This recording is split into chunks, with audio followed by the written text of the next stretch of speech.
In the distant future, vampires rule the night, but their numbers are dwindling. One podcast is unlike all the others. Half human, half vampire. This is Lefty Speaks, the official podcast for Vampire Hunter D.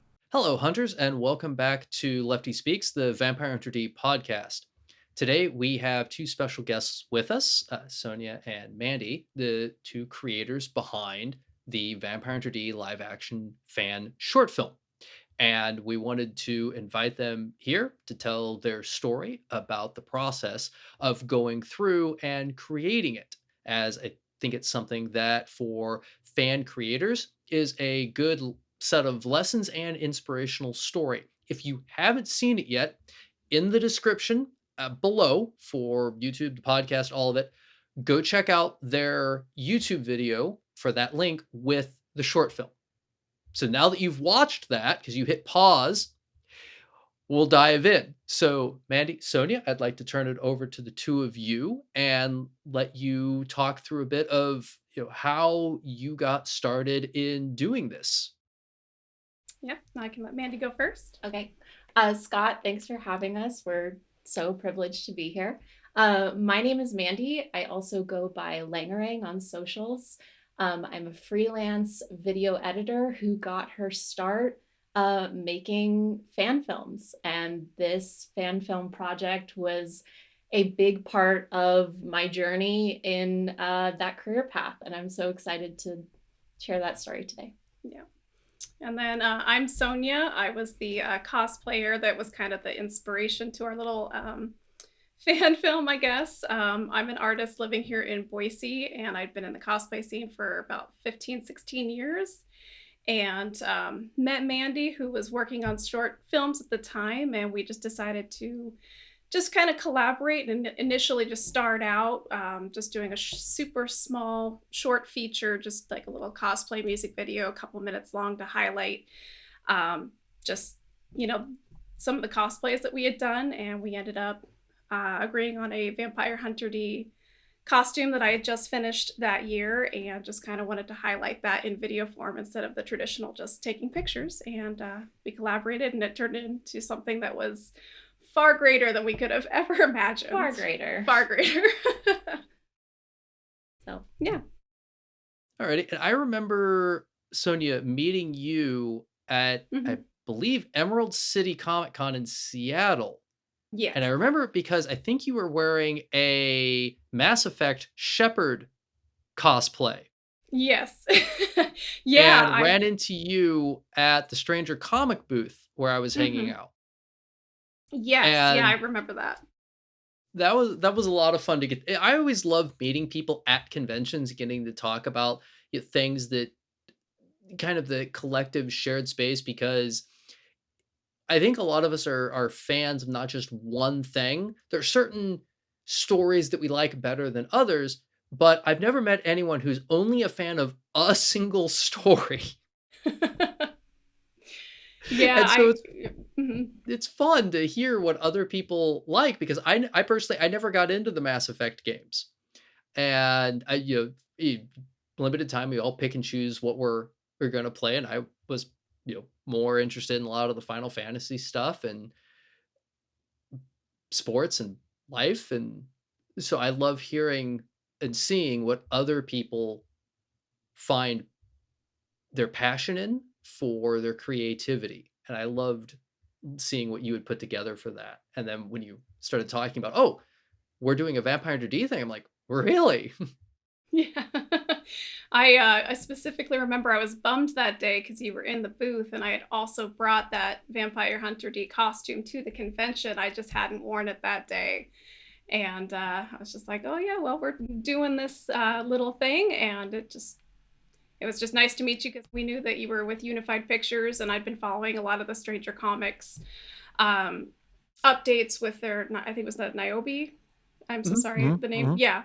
So I was following kind of the creation of that, and just wanted to stop by the booth and just meet some of the creators, because I was such a big fan of it. And just kind of launched a very unique connection after just something completely random like Mass Effect and Stranger Comics kind of led to a Vampire Hunter D future. Well, I think it's really I love the fact that conventions can be so inspiring when you Hmm. go and you see other people. It's really contagious, and so even if like I also don't play Mass Effect. I don't really know much about it outside of seeing some really great costumes and cosplays, and but it is still really exciting, and so to inspire you guys to then make a fan film about that, about Vampire Hunter D was really really exciting because I had not heard anything about it till Scott told me about it. Yeah. Yep. Yeah, it definitely was one of those things that just started really small and just out of some really extraordinary circumstances kind of grew into something else that does, even this many years on, continue to inspire people. And that's kind of what we hope what this project does moving forward, is continue to inspire people. And it's a really fun way to look back at communities and at conventions and some of the nostalgia of that and see like how cosplay has really quite literally changed people's lives moving forward and given them a venue to really express themselves artistically or just in general and give people confidence to move forward and really, you know, join communities and meet people who have similar interests and really expand and really kind of grow in yourself. It's one of those conventions were great. They're just wonderful for people finding themselves out and finding communities in that too. Another thing I really love about cosplay in general is that through a small number of people's love for an intellectual property, that can really spread the awareness when some properties may have not been supported by a publisher or by a studio, but the fans love it so much that they can really help keep it alive and keep it in the zeitgeist and even expand it and get Mhm. other people interested in it. And I mean, I know anyone who's interested in anime, that's kind of the origin of anime in America, is really a lot of it is driven by the fans that then help spread it. So yeah, so I thank you guys for what you did. This is really really wonderful. Oh man, that means a Yeah. lot. Yeah. That's cool. I mean, as much as it's giving to that aspect of, it's great. It's a great way to get the word out, right? Hmm. About something that you love and that you're really passionate about. But at the same time, it gave so much back to us. And I'd love to talk about that story if Yeah. you're ready. Yeah. Yeah, I'm ready to go. Yeah. It's a really fun story. Yeah. I started getting into film because I was constantly making videos of my friends in school. And they were like, you really should, you're always doing video yearbook and things like that. You should really, go into media. And I was like, no, I'm going to be a nurse. My mom's a nurse. I'm just going to be a nurse. Like, this isn't like a career. This isn't something you can do. And so I actually went through school, not with that career path in mind until maybe the last couple of years of college. And I took some post-production courses. And my teachers really inspired me, like, you should do this, you should keep going, this is a career path, you can like make your way. The problem is I did school wrong. Any type of film school, any type of media courses you take, you should be making connections with the people in your classes. And I was a shy introvert nerd, an indoor kid, and I was just like, no, I'm just going to keep my head down and collaborate on team stuff. But I didn't ask for anybody's emails. I just did it wrong. So I got out of school and I had some projects under my belt, but nothing really like a reel or anything.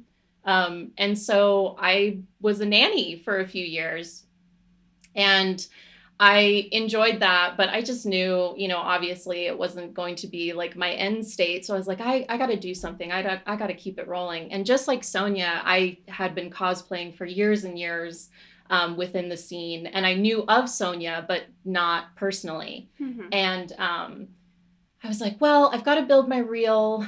And I know I want to be an editor, but no one's going to hire you as an editor if you don't have film that you can cut. So I've got to start filming my own stuff. So I bought a Steadicam and a tripod, and my mom helped me buy a Panasonic GH4 And I just threw that on my glide cam and I started showing up to conventions and filming cosplayers and making highlight reels of the convention and the cosplayers that showed up and celebrating them in like music video format. And I started to get invited back to do that more and more. But that's how I came across Sonja, because I was like, okay, well, you're amazing and your costumes are amazing and I'd love to highlight you. But what if we did something outside of the convention scene? What if we had a short story even that we made around this character, around Dee? And my familiarity of the material was just Vampire Hunter D Bloodlust, which made such an impact on me. Like the cinematography, just how beautiful, like it just stuck with me. So I knew where Sonja was from, but she was the expert. So I was like, you craft something, you craft a little story around this costume. And we have some desert landscape out in Idaho, like let's go do something.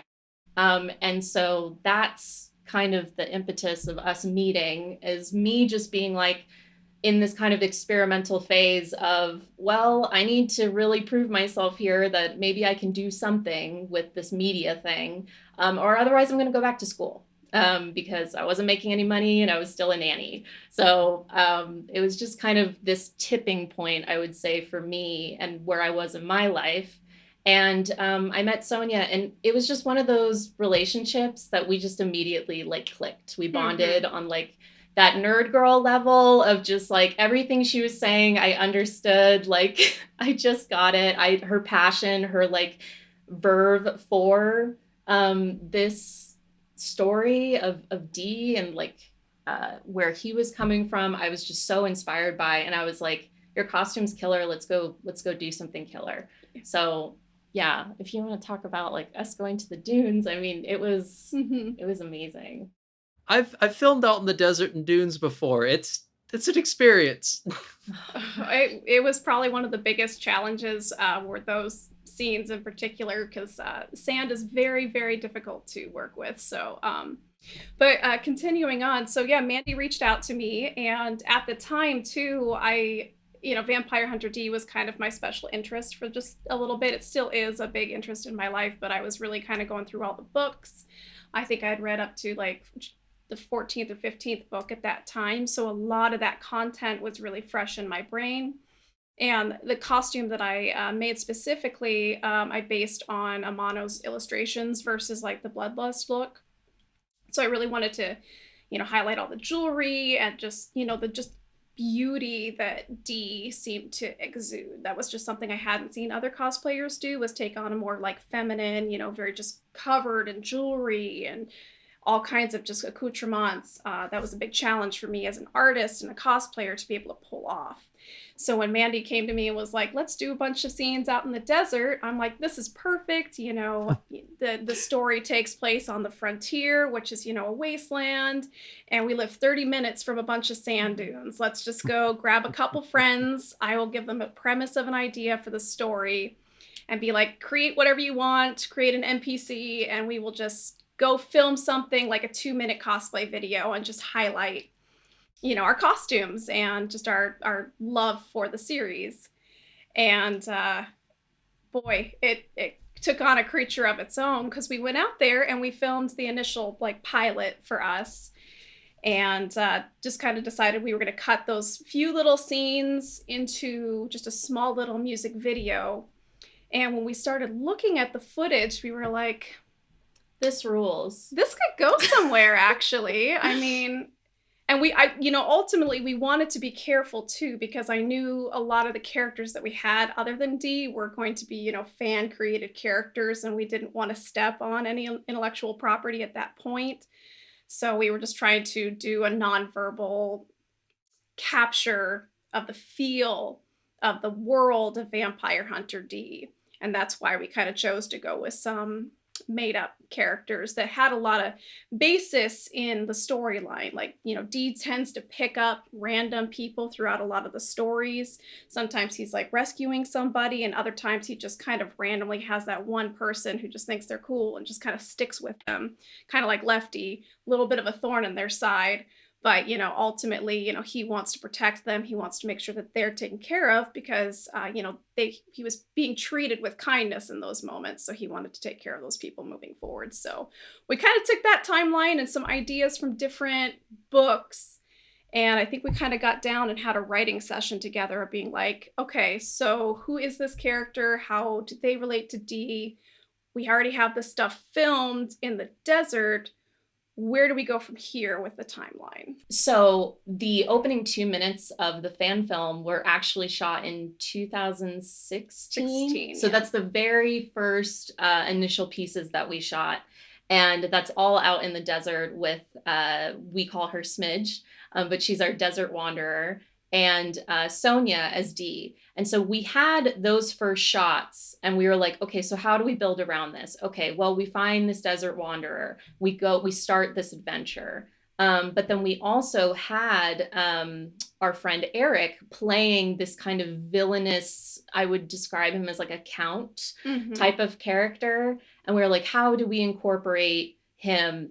And so we got this idea of time shifting and season shifting through a magical object, which was a crystal paperweight. Maybe you could speak to that idea. And the inspiration of this magical item being, like lost noble technology. Dee runs into some things that are all lost technologies that he has some familiarity with, but are like still even lost or even older than him. So our idea with this bad guy was perhaps that with access to this thing, whether it was his own prison or if he was just some bad guy that only existed kind of ambiguously as a vampire or a mutant, that was just we kind of wanted to leave him ambiguous, but have him attached to this old noble technology that our character and Dee kind of accidentally stumble into in the desert. So that was kind of like the basis of the idea. But then the next thing that we did that created tons of challenges for us is that we knew that we wanted to have shifting seasons and shifting locations. We were like, we're making this in Idaho. One of the best things about Idaho is all of these beautiful locations that we have access to, just right in our neighborhood is just full of like gorgeous mountains and scenery. And as Sonja was saying, 30 minutes away, Bruno Sand Dunes. So we also are blessed with all 4 seasons. So we're like, how do we use this? Okay. So by the time that we shot the desert scenes, we were coming to fall, and we had like a collab with a bunch of people that were like, I want to get in on this. They were all people from the cosplay community, actors that were like, how can we help? And so we all got together and we were like, okay, we think we want to film like a snow scene. If it's possible, we think we want to go up to Idaho City when it's snowing, and we want to get like a dramatic snow scene and drive out there and do that. So we were like, okay, we have a desert scene and we have a snow scene. And so the second thing we shot was out in a blizzard in the middle of Idaho City. And looking back on that shoot, it was fascinating that we chose that as our second big endeavor as like a film crew. But we did it. It was a lot of hand warmers and a lot of hot chocolate. Oh, yeah, a lot of hot chocolate. To warm your hands and so we had this beautiful snow scene that we had captured, and we had these 2 location points in the story, which is absolutely not how you should film a project. You should have a script that you go, and have a plan. But we had these 2 points, and we were like, we've got to make a song work between these 2 points. And it was at that point that we were like, what song fits Dee? Like what song, what vibe are we going for?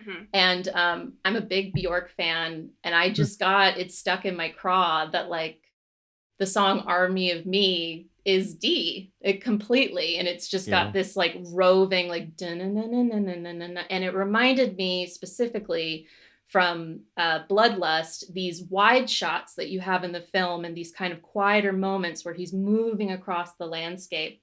And I just thought of like this kick-ass guitar riff in the background. And I was like, this is it. It has to be.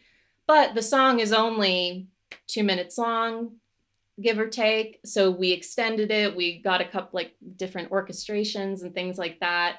And we played around with a mix, and we had our theme for D and the fan film. So at that point, it was just working out. Okay, so we've got the snow, we've got the desert. How are we going to get anywhere else? And so that's where our paperweight, our crystal came into play, and we transported through some different sections in the story. Had some big battles, as you can see. So yeah. And we definitely wanted to, like, for me and my lore of Vampire Hunter D, I wanted to include a couple shots that were reminiscent to like Bloodlust, and just some like images that I saw from the book series. You know, these, like Mandy said, those big open landscapes. There's one when we're in the dunes where it's just, you know, the desert guy and D just walking on this sand dune that Mandy edited incredibly. It's a lot of people find that shot just awesome because it's just the two of us way out there in the middle, and that just reminded me of the vastness of, you know, the frontier and the reality of what it was like to live in that world at that time. And then one of our other challenges was I had it in my head that I wanted just one small part of the thing to be where D is in the air with the sword and the cape is flying out. And with a lot of luck and a lot of patience from a bunch of our stagehands and a lot of practice, we were able to get that shot smack dab in the middle of the series. And I think that's one of my favorite shots. Is I had to stand up on this little tiny like sawhorse, and we had a little green screen person. We had somebody underneath it, you know, and so I jumped off, and I think it took like 12 takes to get the motion of the cape and then Lefty's hand and also the sword coming down, and we got the shot, and Mandy made it magic. It was just perfect. So many movie magic. It was movie magic. So many of the things that we did in this, I had never attempted before. We were like, okay, well, we're going from a snow scene and we're transporting to a meadow. Well, realistically, they would, you know, the snow wouldn't evaporate right away in like a spring meadow. They would still have some dust. Well, how are we going to get snow? And, you know, someone would just pipe up like hair conditioning. It was like hair conditioner, water, and it was flour or something can give you the effect of like snow really cheap, because none of us had money. So we were all just like, how is the cheapest way we could possibly do this? We've got a tub of blood, and we've got hair conditioner and water and a Starbucks, but we called it a Starbucks budget because we would drive out to Bruno Sand Dunes or Camas Prairie, which was a 2.5 hour drive. Idaho City was an hour drive. And so we would do these really early because we'd want to get these morning glow shots. And so we would drive out at, 4 a.m., 5 a.m. And we called our shoot, we had a Starbucks budget because our Sonja and I's car would be the first car in the Starbucks line. And we'd be like, okay, everybody behind us, just put it on my tab. And so everyone was just like so lovely and gave their time freely to this. And I can't thank them enough. But everybody on the project as well were giving their ideas of what we could do. We had our buddy Logan, who was one of the henchmen in the project. He was big guy. He tackles our desert wanderer in the meadow. He was like, well, I know fight choreography because I do semi-pro wrestling. So we're going to go into Sonja's backyard and we're going to practice throwing each other onto a mat. And we're going to practice jumping off a sawhorse and being safe and but going hard. And so it was just different people lending their skills. Smidge is also an incredible costumer. Yes. And was in charge of like making sure the D wig was always, because it's so long and it's so tangly. And so making sure that everybody's makeup and hair was where it needed to be. So many people just lended their different talents from cosplay and just like their other, areas of expertise and from their hobbies. And so it was really cool in that way. Yeah. Yeah. Just a wonderful learning through experience is really, really great. I mean, well, sometimes. Yeah. Well, I mean, I mean, it can be challenging, but again, it's always very rewarding, right? I mean, in the end, sometimes the hardest things, and whether it's a fan film, a short film, or a big budget feature film, when things don't work out, and no matter what, something's not going to work out.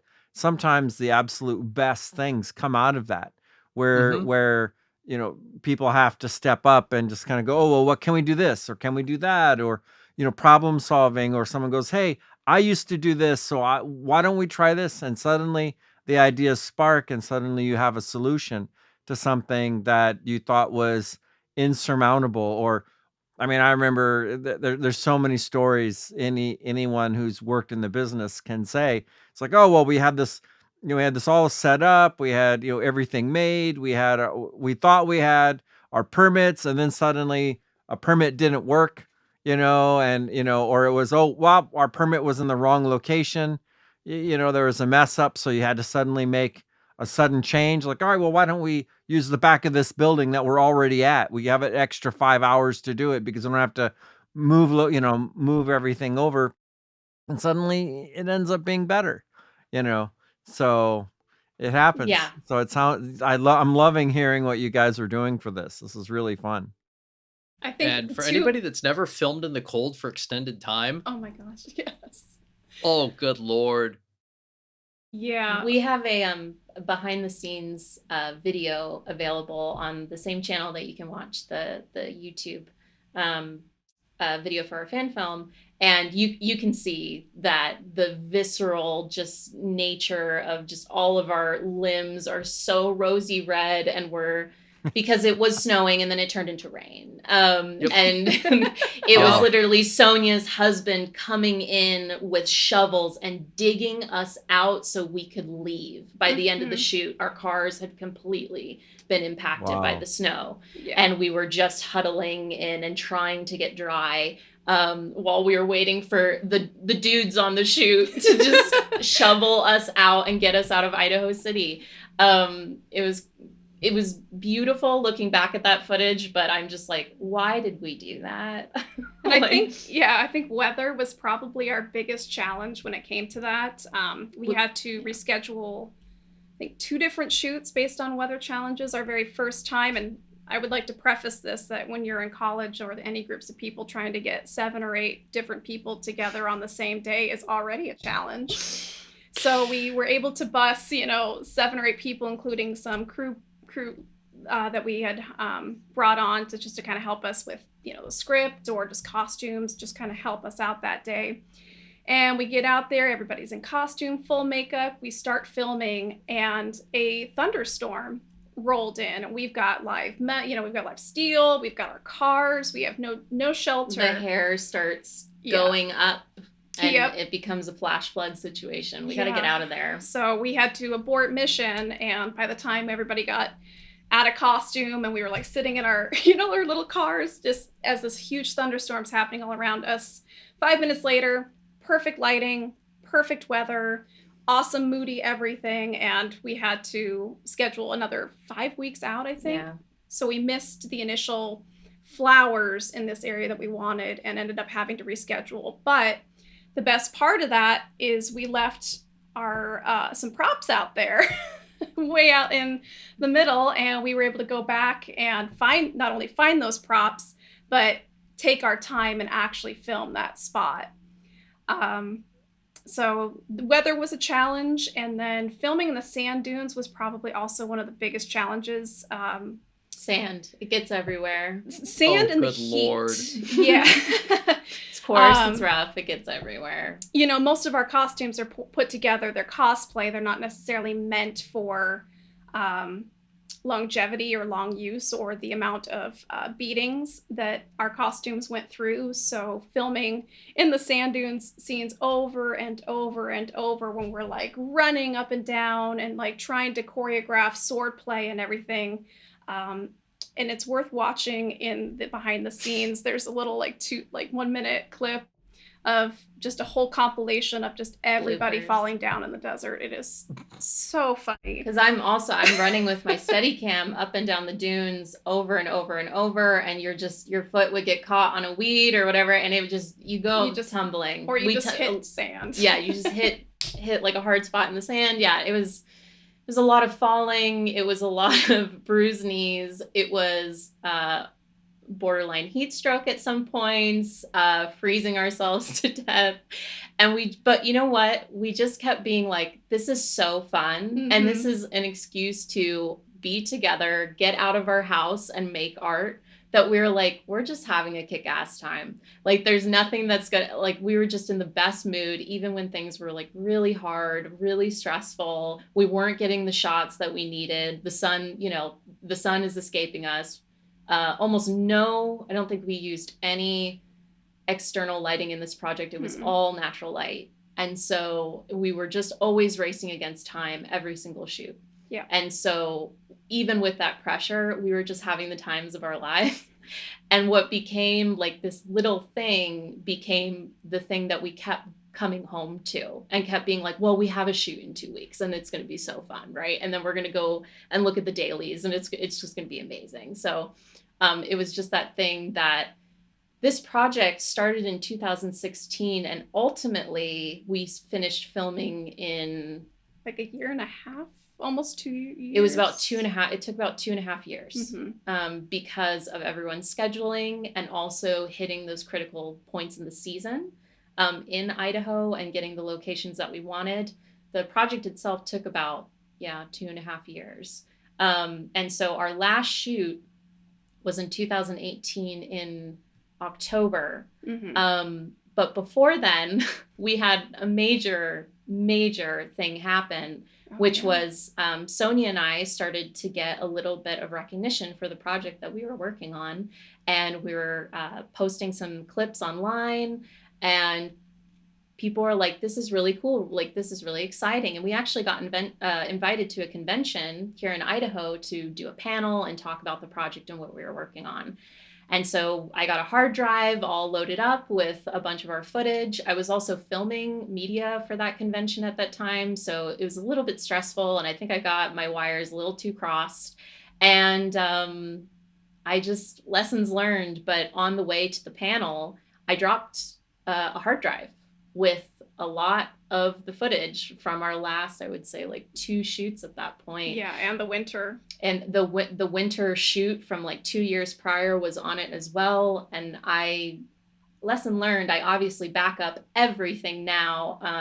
And what can you do? It's just one of those things that you learn. A failed hard drive, I feel like, as an editor, as somebody who works in post, like, it's going to happen. It happened to me, and I lesson learned. But on the way to the panel, the hard drive dropped. It failed. We plugged it in after the panel, and we got the click of death. And we were like, oh my God, we can't just reshoot some of these scenes. Some of these scenes are hard lock critical, meaning that it's dependent on weather. The costume would have to be remade in the same likeness. At that point, it had been pretty beaten down, the D costume. There was just things that we couldn't get back. And so we hired a chemist to come in and revive the hard drive. And that ended up working out, but we were still shooting, not knowing if we were ever going to be able to recover that footage, but we just kept going. So our last shoot was in 2018. We actually shot at Boise State University. There's an amphitheater, and we knew we wanted to have a flashback with the great ancestor. And so we put him juxtaposed against this big amphitheater, and it's kind of this dreamy-esque scene in the fan film towards the end. And we shot that, and that was technically our last shoot, not knowing if this fan film was going to actually be done and to actually happen. Yeah. But we prayed, and we got our hard drive back. And so, yeah, lessons learned. But well, and I'd like to add that part of the recovery process for that hard drive, again, we were poor college students and didn't really have a whole lot of money. And to recover something like that from a data center is a pretty hefty chunk of change. And once again, with support of the community, Mandy put out a GoFundMe to say like, hey, this is a project that we believe in. We, this whole community in Boise has worked really, really hard for this, and we might lose it all. And we were just shocked. I think you got it funded pretty quickly. Yeah, it was within a month or so. We had complete funding to revive the hard drive, and it was just the Boise cosplay community literally coming together. Yeah, making it work. It was just another, one of those things that just made this project so special, because not only was it us working for it, we'd already put out some clips and stuff, and it had garnered this interest to see it finished and see the art completed. And it had already resonated, I think, in the Vampire Hunter D community, because I had joined the Facebook group at that point, and we were kind of posting some updates. And we were just blown away by, again, the Vampire Hunter D fan community and local cosplayers and their generosity of helping support literally reviving this project and getting it to be where it was. So just so great. Blown away. Blown away. Yeah. Thank you for listening to Lefty Speaks, the official Vampire Hunter D podcast, hosted by Brandon Easton, Neal Fischer, and Scott McLean. This podcast is created by Unified Pictures and 9 Realms. Narration by Evallen-Muller. Recording and editing by 9 Realms. Produced by Scott McLean and Ian E. Muller. Based on the works created by Hideyuki Kikuchi.